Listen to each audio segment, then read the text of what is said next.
क्या आप जानते हैं कि महाराष्ट्र के एक छोटे से गांव से एक ऐसी घटना निकलकर सामने आई जिसने पूरे देश को दहिला दिया।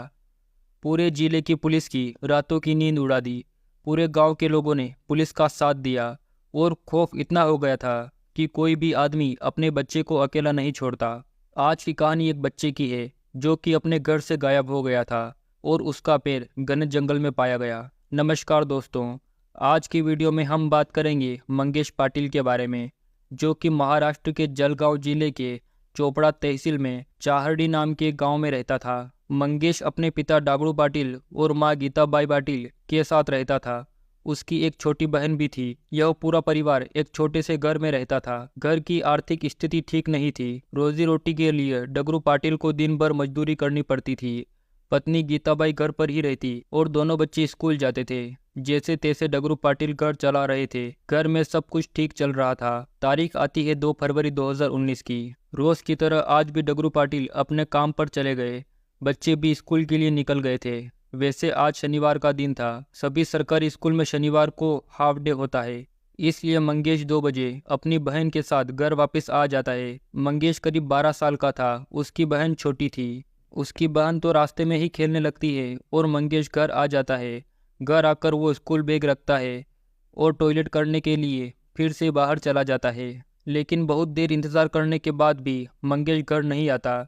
2 बजे के बाद उसकी माँ परेशान होने लगती है और बाहर निकलकर मंगेश की तलाश शुरू कर देती है। आसपास खेल रहे बच्चों में मंगेश कहीं नज़र नहीं आ रहा था। मंगेश ने अभी दोपहर का खाना भी नहीं खाया था, इसलिए परेशानी और बढ़ रही थी। मंगेश की मां ने आसपास रहने वाले लोगों से भी पूछताछ की, लेकिन कहीं से कोई पता नहीं चला।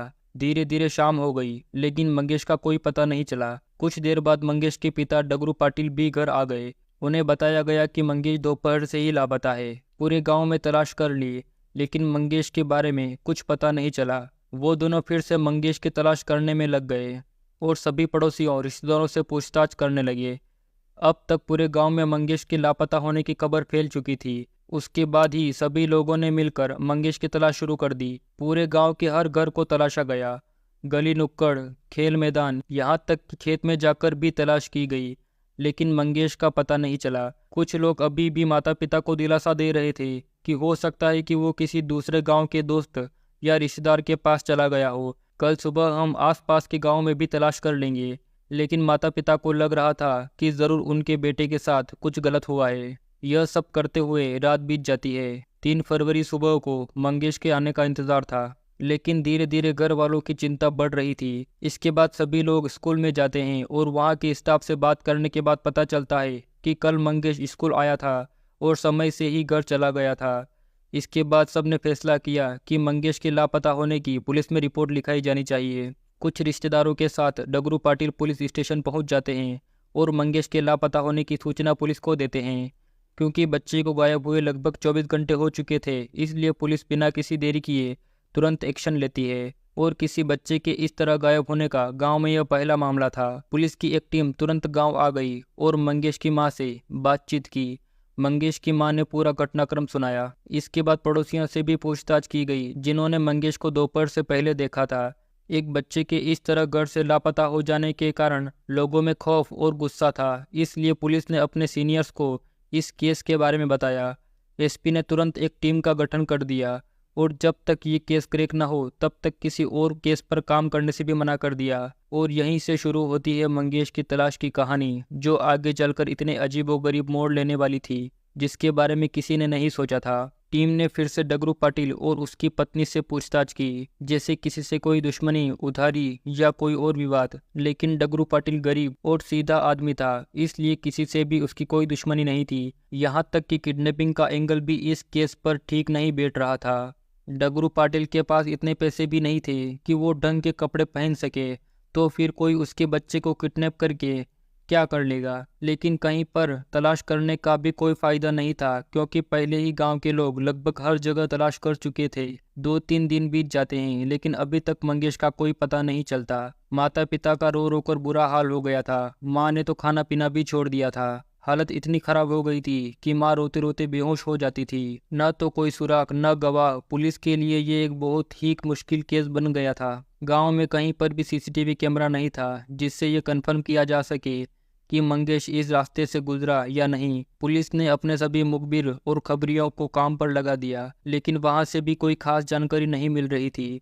मंगेश की तलाश चल ही रही थी कि पुलिस को एक खबर मिलती है। जंगल में एक इंसानी पैर का टुकड़ा मिला था और मंगेश के घर से वो ज्यादा दूर नहीं था। पुलिस तुरंत ही उस जगह पर पहुंच जाती है और पैर के टुकड़े को फोरेंसिक टीम के हवाले करते हुए आसपास कोई और सुराग ढूंढने में लग जाती है। पैर किसी बच्चे का ही लग रहा था। जब मंगेश के घर वालों को ये बात पता चली तो वो जोर जोर से रोने लगे। पैर को आगे की जांच के लिए हॉस्पिटल भेज दिया गया। पुलिस को आसपास से कुछ भी नहीं मिला, इसलिए एक खोजी कुत्ते को काम पर लगाने का विचार किया गया। खोजी कुत्ते के साथ टीम ने कई घंटों तक उस जंगल में चक्कर लगाए, लेकिन कोई और टुकड़ा नहीं मिला। शायद जंगल के जानवरों ने बाकी के टुकड़े खा लिए होंगे। खोजी कुत्ता क्राइम सीन से सीधा मंगेश के घर की तरफ आया और घर के आसपास घूमने लगा। पुलिस को लग रहा था कि शायद ये मंगेश की गन के कारण यहाँ आ रहा है। अब तक सबको यकीन हो जाता है कि ये पैर मंगेश का ही है। 5 फरवरी को ही गांव में एक खबर फैल गई कि बीती रात मौनी अमावस्या थी। यह अमावस्या तांत्रिक और अघोरियों के लिए बहुत खास होती है। लोग इसमें पूजा पाठ करते हैं और कुछ लोग काला जादू भी करते हैं और साथ ही नर बलि जैसी घटनाएं भी देखने को मिलती है। इसलिए लोगों का मानना था कि किसी ने टोने टोटके के चक्कर में मंगेश की बलि दे दी। और इस अफवाह को एक सबूत भी था, वो पैर जो कि 5 फरवरी को ही मिला था। यह बात पुलिस के कानों तक पहुंच गई। पुलिस को भी इस बात में दम लगा, इसलिए पुलिस ने गांव में पूजा पाठ करने वाले लोगों को पुलिस स्टेशन बुलाया और साथ ही तांत्रिक अघोरियों को भी पुलिस स्टेशन बुलाया गया। सभी के बयान लिए गए, लेकिन कहीं से भी कोई ऐसी जानकारी नहीं मिली जिससे मंगेश के बारे में पता चल सके। पुलिस को इस एंगल से जांच करने पर भी कुछ खास नहीं मिला। दिन गुजर रहे थे, पुलिस तलाश कर रही थी। 13 फरवरी को पता चलता है कि गांव में एक ज्वेलरी शॉप है, वहां पर सीसीटीवी कैमरा लगा हुआ है, शायद वहां से कुछ मिल सकता है। इसी उम्मीद में पुलिस दुकान पर जाकर सीसीटीवी खंगालने लगी। जब वीडियो को एनालाइज किया जा रहा था तब एक भिखारी वीडियो में दिखाई दिया। उसके पास एक झोला था। उस भिखारी को उससे पहले वहां कभी नहीं देखा गया। उसकी हरकतें भी अजीब थी, उसका चेहरा भी साफ नहीं दिख रहा था। इसलिए एक स्केच आर्टिस्ट की मदद से उसका चेहरा बनवाया गया और गांव में लगा दिया गया। 15 फरवरी को एक और खबर मिलती है। गांव से कुछ दूर जंगल में एक झाड़ी के पास कुछ और इंसानी अंग मिलते हैं और कुछ कपड़े भी, लेकिन सिर गायब था। पूरा गांव उस जगह पर पहुंच गया। मंगेश के माँ बाप ने उसके कपड़े पहचान लिए और अब यकीन हो गया था कि ये टुकड़े मंगेश के ही हैं और किसी ने मंगेश को बहुत बुरी तरह मार दिया। पुलिस ने इन टुकड़ों को भी हॉस्पिटल में भेज दिया ताकि डीएनए की जांच की जा सके। फिर से खोजी कुत्ते को बुलाया गया, लेकिन फिर कुत्ता केवल मंगेश के घर की तरफ ही जाता।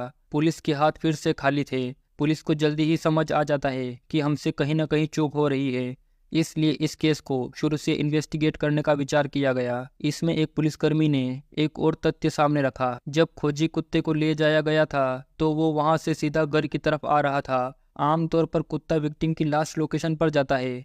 अगर मंगेश को किसी ने किडनैप किया था तो वो उसे सीधे ही नहीं मार देता, बल्कि पहले उसे किसी अड्डे पर ले जाता और फिर उसे मारता या बलि देता। ऐसे में कुत्ता भी अड्डे पर ही जाता, न कि मंगेश के घर पर। पुलिस ने जीरो से इन्वेस्टिगेट करने का विचार किया। पुलिस ने मंगेश के माता पिता के बारे में पड़ोसियों से पूछताछ की। पड़ोसियों ने बताया कि इनके घर पर करीब 5 महीने से एक शख्स का आना जाना लगा हुआ है और ये दोपहर के समय ज्यादा आता है जब गीताबाई घर पर अकेली होती है। ये सुनते ही पुलिस को लगता है कि ये केस जल्दी ही सुलझ जाएगा। पुलिस उस आदमी को थाने बुलाती है। इसका नाम समाधान पाटिल था। जब पुलिस ने इससे पूछताछ की तो पुलिस फिर से खाली हाथ रह गई, क्योंकि समाधान पाटिल डगरू पाटिल का भांजा था और वो अपने मामा मामी के घर नहीं आएगा तो कौन आएगा। पुलिस को लगा कि उन्होंने गलती कर दी, लेकिन उन्हें यह भी पता था कि जब मामी घर पर अकेली हो तभी समाधान पाटिल घर आता है और मामा के आने से पहले ही लौट जाता है। पुलिस ने उसे घर भेजने से पहले थोड़ा डराने का विचार किया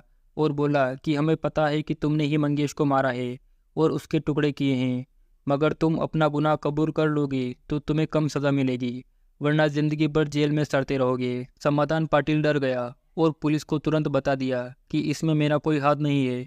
मंगेश को मेरे दोस्त राजेंद्र पाटिल ने मारा है। इतना सुनते ही पुलिस के होश उड़ गए। वो तो बस अंदाजा लगा रहे थे। पुलिस ने राजेंद्र का एड्रेस लेकर उसे तुरंत पकड़ लिया। जब राजेंद्र पाटिल को बताया गया कि तुम्हारे दोस्त ने सब बता दिया है और तुम्हारे पास सच बोलने के सिवा और कोई रास्ता नहीं है, तो वो भी टूट गया और दोनों ने पूरी कहानी सुनाई। कहानी सुनकर पुलिस की भी होश फाख्ता हो गई। कहानी की शुरुआत होती है घटना से करीब 5-6 महीने पहले। समाधान पाटिल, जो कि अपने मामा के घर कम ही आता जाता था, उसके संबंध अपनी सगी मामी से बनने लगे। वो अब मामा की गैर मौजूदगी में आने जाने लगा और मामी के साथ संबंध बनाने लगा। एक दिन वो ये बात अपने एक दोस्त राजेंद्र पाटिल को बताता है।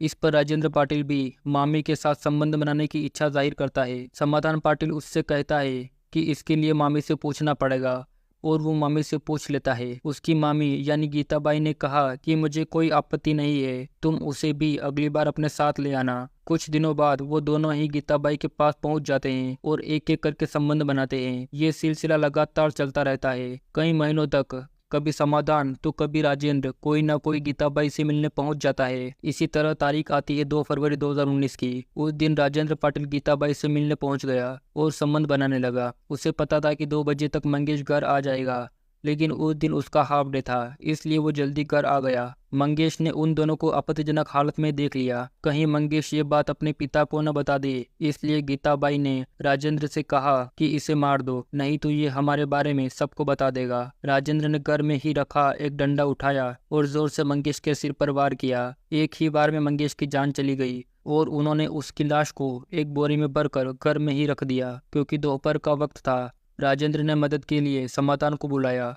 उन दोनों ने उस बोरे को उठाया और जंगल की तरफ ले गए। शाम होने पर और ठंड की वजह से सभी लोग अपने अपने घरों में थे, इसलिए किसी ने भी उन्हें आते जाते नहीं देखा। इन्होंने कुल्हाड़ी से मंगेश के टुकड़े टुकड़े किए और अलग अलग जगह पर फेंक दिए। ये कहानी सुनकर सभी के होश उड़ गए। एक माँ जो कि 20 दिनों से रो रही थी, उसी ने अपने बेटे को मारने का इशारा किया था। इसके बाद पुलिस ने इन तीनों को अरेस्ट किया। इन तीनों ने ही अपना गुनाह कबूल कर लिया और अभी इन पर मुकदमा चल रहा है। तो दोस्तों, ये थी आज की कहानी। दोस्तों, इसी तरह की कहानी सुनने के लिए इस चैनल को सब्सक्राइब कर लीजिए। मिलते हैं हम अगले वीडियो में, तब तक के लिए अलविदा।